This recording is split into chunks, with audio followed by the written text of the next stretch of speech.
Hello and welcome back to What's Next, hosted by Acuity Advisors, the show where we help middle market business owners understand and monetize the value of what they've built. I'm one of your hosts, Chase Hoover, and I'm stepping aside because today we have another great guest on the podcast, Chris Craig of McDermott Bull, an executive search firm headquartered here in Orange County. Chris sits down with our Chris Kramer that is, to talk about something on everyone's mind, which is the war for talent, and specifically for senior executive talent, how to find candidates, articulate the role, and ultimately land and retain them. So without further ado, here is a conversation between Chris Kramer and Chris Craig. Hope you enjoy. Good morning. Pleased to be joined by Chris Craig, my friend and colleague with McDermott Bull. Good morning, Chris. How are you today? I'm doing outstanding, Chris. It's a pleasure to be here. Thanks for having me. Oh, it's our pleasure, Chris. Thank you.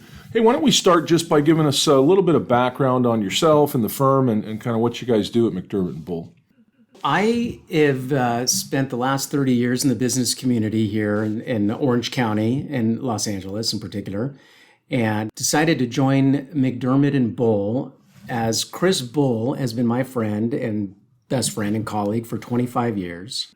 And I've watched his meteoric rise and of McDermott Bull and decided to join forces with him to promote his practice. Awesome. Yeah, because you guys have grown quite a bit over the last number of years. I've known Chris as well, not that well for the period that you have, but I've noticed, 8 or 10 offices now worldwide, right? We do have an office in Amsterdam. We have a very successful office in Canada and another half a dozen offices across the country.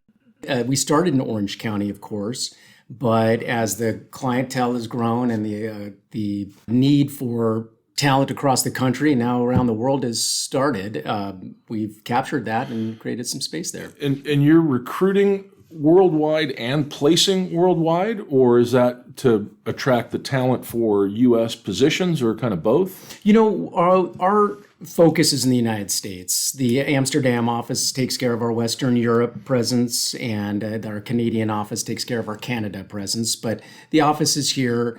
We have our New York office. We'll place somebody in Los Angeles, or Orange County, and across the country. So it is a bit spread out across the United States.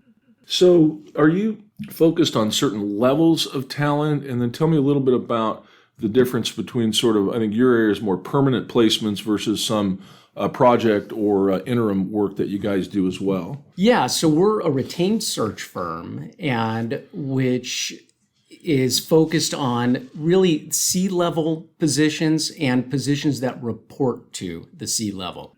So we started out in permanent placement, and about 7 years ago started an interim side of our business, McDermott Bull Intern Leaders. And that has grown to an incredibly robust practice as the need for part-time interim placements for C-level executives has really exploded, and especially in the last 3 years. So we have an entire team dedicated towards parachuting in functional leaders at the C-level, the been there, done that talent who can make a really incredible impact on a company whose need is immediate.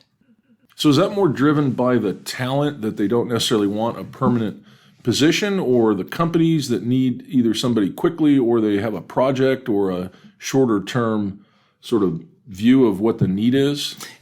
The most common scenarios for the interim leader role would be if a CFO suddenly quits or passes on, or there's an immediate need for a functional role that came up upon you suddenly.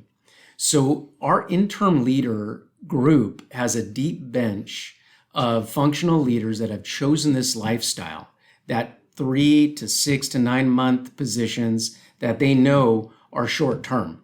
There are a certain percentage of those that do convert as they enjoy the position, the company likes them, they will convert to a permanent role, but the intention is to be a short term stopgap measure until a permanent leader is chosen. Got it. So sometimes that would be that there's an immediate need. It's really a permanent position, but there's an immediate need to fill something, and you don't want to hire a permanent person too quickly because the fit might not be there, et cetera. Or other times it might be just a short-term need, like prepping a company for sale, or there's some huge initiative. Maybe it's an ERP implementation, or maybe it's some new product launch or something like that. I mean, is that? That's exactly right. Okay. They will have the been there, done that expertise coming to a role that is where it's needed, as opposed to training somebody up to that role or training somebody up. Got it. Okay.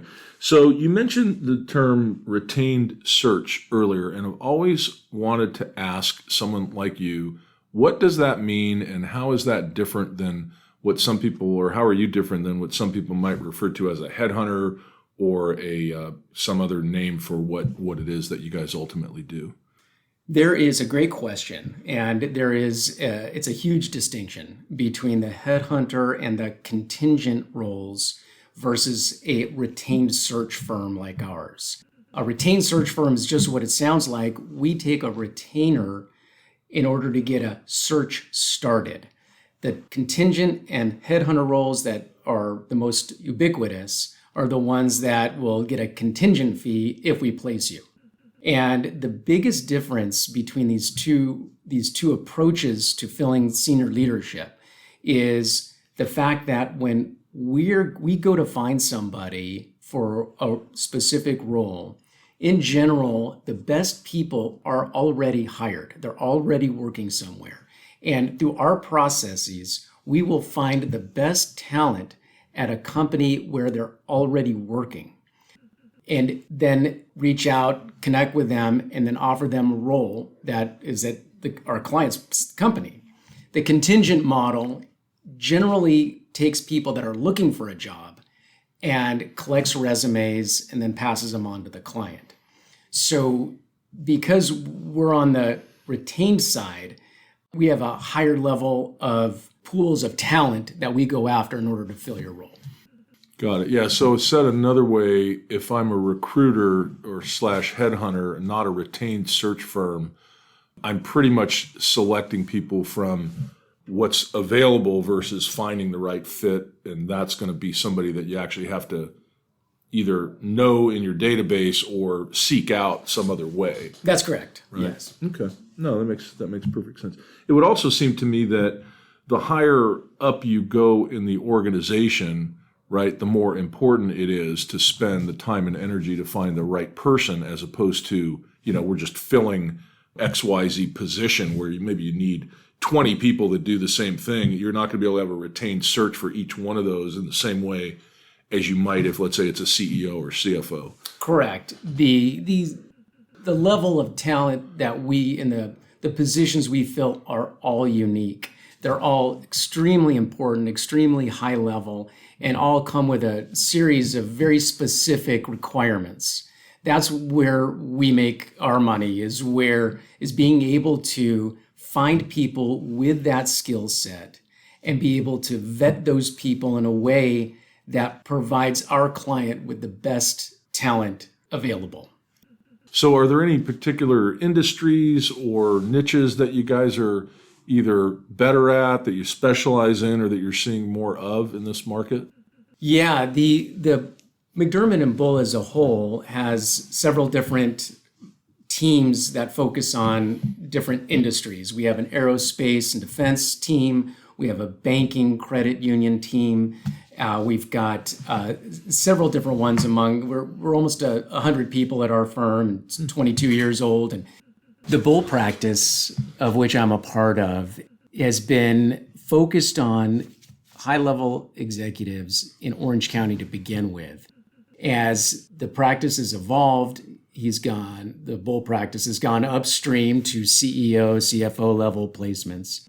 About 5-7 years ago, Chris made an intentional decision to align himself with some private equity firms. And that has paid off well, as the private equity industry has become incredibly prevalent in buyouts, acquisitions, etc. And when we align with those private equity companies, their operating companies in general need additional or new leadership after that buyout executed. Yeah, it makes perfect sense, right? Somebody's going to sell their company. Generally speaking, they want to have an exit, right? I mean, if they were going to maintain the position for 5 or 7 or 10 years, usually wouldn't sell out to a private equity fund. In fact, they might do an ESOP. As you know, we're big in the ESOP space, among other things. And that's one reason why business owners will actually sell to an ESOP, whereby they want to keep working for 5, 6, 7 years, right? But usually private equity, it's about 18 months, 2 years. And I think everybody knows that. So you're right. Once the deal is done, the private equity fund wants to start figuring out who's going to be, the heir apparent. And by the way, and you could speak to this better than I, my experience is, you need 18 to 24 months to just get a senior level person, not trained, but acclimated and onboarded to, the company's procedures, the industry, the customers, right? That doesn't generally happen in a very short period of time, at least not seamlessly. That's very true. And that runway when private equity comes in, their mission is to grow the company. And in general, the talent that is at the company has gotten them from A to B. Private equity wants to get them B to C. And the functional leaders that are there are not always equipped for that next step. And that's where we come in. And a lot of times private equity will come in and their first job is to change out that CFO to a more experienced one, or one that's going to get them to the next level. Sure, yeah, and it might ultimately involve a systems implementation, but we know it's going to involve follow-on acquisitions. And you're right, the business owner that's grown it from 0 to 10, 20, 30, 40 million, or 5 or 10% a year, isn't the same guy that's going to oversee 6 or 8 acquisitions and double or triple the size in 4 or 5 years, like the PE firm's looking for. That's exactly right. Yeah. So tell me a little bit about the state of the market vis-a-vis all of what we hear about talent shortage, can't find any people, unemployment is super low in certain areas, higher in others. I mean, are you able to make quality placements? Are people willing to move around? How long is it taking? How is it different than maybe pre-COVID? Tell us about kind of the landscape right now.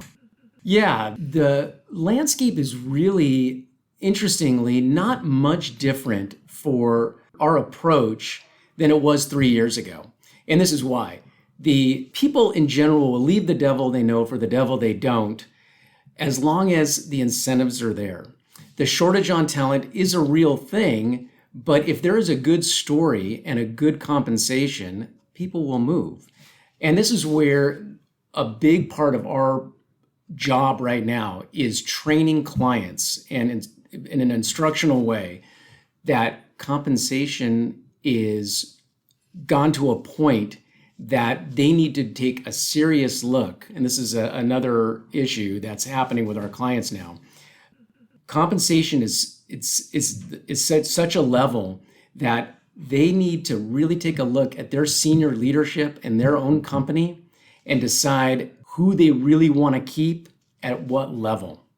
Everybody is getting approached. Everybody's getting calls from companies like ours to take a job somewhere else. And their key people in their key positions need to be addressed, assessed, and the owners need to know that they better pay them what the market is at right now, or they're going to lose them. Yeah, and let me ask you this then, because we'll get to, I think, compensation here in a minute, but while we're on the topic, is that enough in terms of retention? Because we talked a little bit about placement, right? We're going to find talent, right? We haven't yet talked about retaining them and then, incentivizing them, which I want to get to. So if we move the discussion to retention, everybody needs and wants to be paid, quote unquote, fairly, or I guess the word would be competitively, right? Is that enough though, right? Are you finding that people are moving or making a change because of compensation, or is it a more interesting position or more flexibility, more work-life balance? I mean, how important is the comp piece of it? Well, it is certainly an important piece, but to your point about the stickiness of in the current climate we're in, with remote work, with hybrid work, the loyalty, the soft pieces of what it takes to retain an employee, to retain, especially at the high level, those are all extremely prevalent, extremely important. It's making it easier right now for people to leave the position they're at for the position they're going to. That's why comp is such a key function, because people are doing a similar role. And if they're doing it out of their house behind a screen, the idea of leaving from point A to point B for an extra $30,000, $40,000 can be enticing. That is something that every company is facing. And the idea of trying to keep their best talent in a way that does create that stickiness, that goes to the story that the company has, the kind of people that they hire, what they're doing, their values, their purpose, a lot of those soft skills that are really important. Yeah, so are you getting any feedback from your clients around their ability to maintain that with new people or onboard them? So basically what you've said is, look, I'm a remote worker. Even if I'm a CFO or even a CEO, I'm virtual, I'm remote. I don't have the connection to the team on a daily basis, the water cooler chatter. So really what that means is the culture is sort of suffering to some extent, or at least hard to maintain.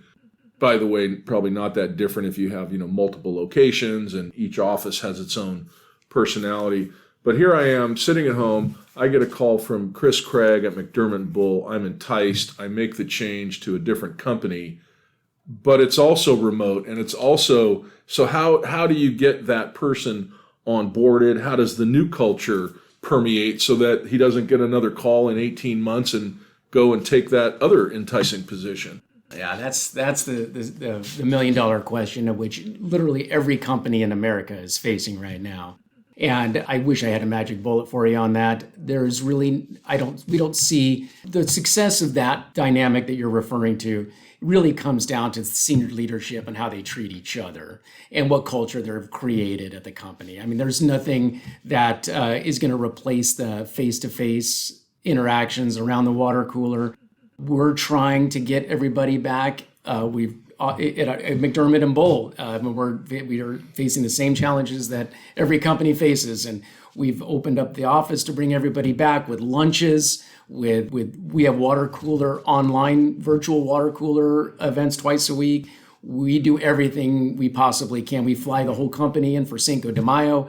We do everything that can be done, and we're facing the same challenges. Sure. Yeah, and I'm actually seeing it. We're in the office, have been really mostly all through COVID. For good fortune has kind of struck us, but I'm feeling that and seeing that with a lot of our clients, where I might have to have a 2 or 3 hour meeting with somebody, and they'll even say, "Oh, we can do it remotely," and it's kind of like, well, that's fine, but how do I foster that relationship? How do I really impart, my personality and that of my team into this situation? It's really hard to do on a flat screen.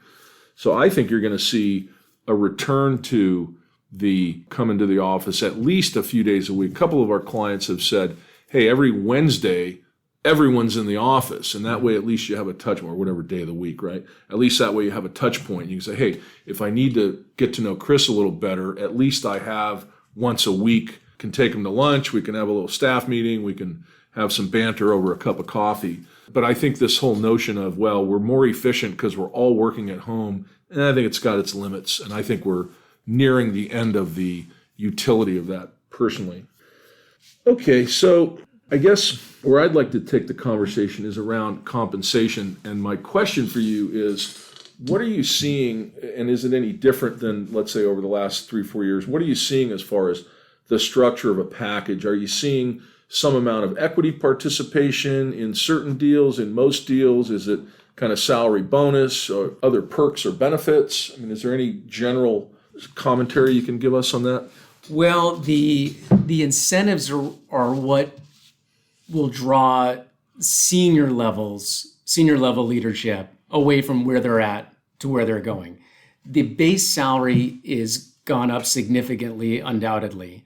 Stock options, the equity ownership, the LTIPs, those are extraordinarily important as a way to attract that senior talent. So what are we seeing? We're seeing an increase across the board as far as what their offerings are. So it is critically important that the candidate understand what they're getting, that the company understand what they're offering, And as the levels go up from the VP to the president to the CEO, those factors are critical in order to attract talent and, of course, to keep it. Right. Yeah, we're still doing a fair amount of that work whereby a company will offer some incentive, let's call it phantom equity or even direct stock options, and those require some amount of evaluation opinion because, as you know, there's compensation implications if you're granting certain benefits, let's say incentives, let's call it above or in the money, if you will, where it can be deemed to be compensation. So we're seeing a lot of it as well.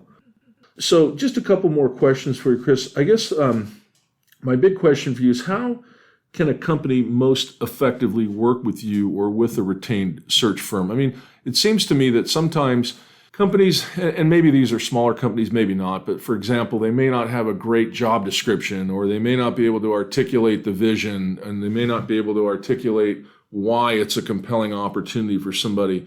So you're on the front lines talking to the candidates, trying to convey on behalf of a company why they should even entertain talking to you or talking to the company. How, if I'm the company and I'm looking to fill a CEO or CFO or CIO, whatever the position is, how do you and I best work together? Yeah, the idea of defining and being crystal clear on what the culture is at the company, what the vision is of the company, what the expectation level is for the position itself, are all discussions that are had up front. And to take a step back, for a company to engage a retained search firm and to make that investment on what the results will be, it takes a certain level of company to make that decision. It takes a certain type of leader that knows that in hiring a retained search firm, that we will take care of that we will tell the story for them, that we will provide that clarity to the candidate. And as you see, as a leader of a company, if you could envision having 3 to 5 excellent candidates in the time it takes, whatever time it takes, as opposed to having your people go through the process of trying to post LinkedIn jobs, go on Indeed, those don't tend to work at the level of positions that we fill. And so in order to best and most effectively use a retained search firm, having those conversations up front, having confidence that the retained search firm has all the tools and skills and resources necessary to provide those top tier final candidates to you for you to interview, it makes perfect sense. It is an investment, but it's one for such important roles that we fill is just the ROI is off the charts. Are you seeing it taking longer to make a placement, let's say at a CFO or CEO level, permanent, full-time? It is a little bit longer than it was 3 years ago. Our firm actually, in February of 2020, went through a Lean Six Sigma process, looking at every part of our company, top to bottom, and every touch point of every client and candidate, and we did an entire revamp of the way we did our business. Ironically, March 2020 happened, and it really set into place systems that enabled McDermott Bull to fill positions quicker, but with the same effectiveness as some of our competitors. So the time to fill is a little bit longer, certainly, but McDermott Bull, we've kept it well below the industry average. So if I hire your firm, what should I expect if I need a new, let's say, let's go to the top, CEO? Is that a 3-month process, 6-month process? It's longer? a 3 to 5 month process for a top level CEO search. And if I did it on my own, what would I do? Double or triple that, or have less effectiveness? You could do it in 3 weeks, frankly, if you did it on your own. But the quality may not be there, and right. if it was that easy, everybody would do it like that. Yeah, sure. Okay. Well, finally, what advice do you have for companies to improve retention, to try to minimize the likelihood that their senior talent is going to take, your call or a call from one of your competitors? As I mentioned earlier, that assessment top to bottom of who your key people are and to sit down with them with the knowledge that they're getting called upon and you're getting called upon, and make sure that vision is aligned, even down to the point of creating an equity offering to them or having some long-term incentive plan in place to make sure that they're locked down as best that can be.